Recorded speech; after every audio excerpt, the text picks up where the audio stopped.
The night the Egyptian defense minister announced Morsi's oust, many Egyptians turned the channel to watch reactions from the Brotherhood supporting media. But they were all black.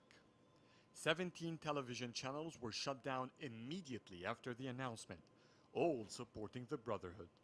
Even their political party's daily newspaper, The Freedom and Justice, was not published for days. Moreover, many of the Guidance Bureau leaders were detained that same night.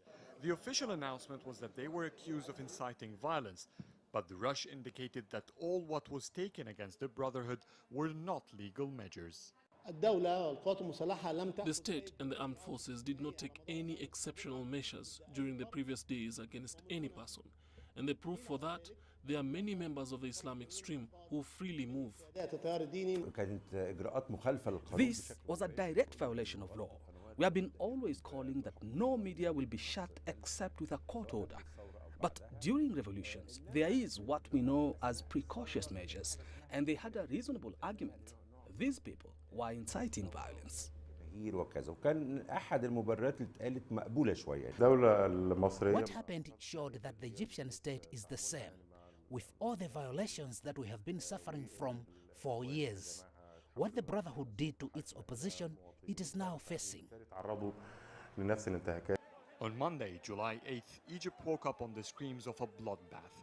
51 dead and around 500 injured from the Brotherhood supporters in clashes with army troops during a protest at the Presidential Guard. Only 2 were dead from the army.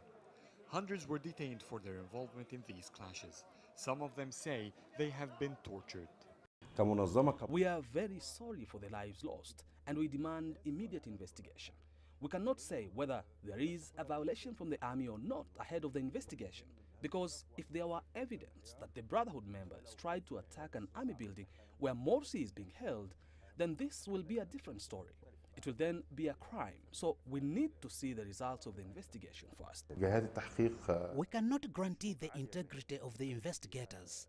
The committee was formed by the army-backed interim president, and he didn't even mention the names of the investigators. Despite all the reported violations and the international concerns, Egypt didn't witness any street movement against what happened to the Brotherhood, except at Rabaa Square, where Morsi's supporters are sitting in. Some of the Brotherhood opponents are accepting this type of revenge against them. But it doesn't mean they agree to the methods. They will realize the dangers, but later on, exactly like what happened when the SCAF ruled after Mubarak.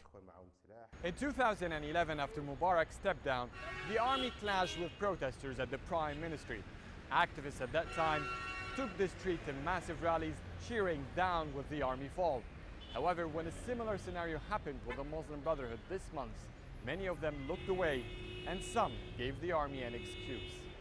Adel EL Mahrouky, CCTV, Cairo.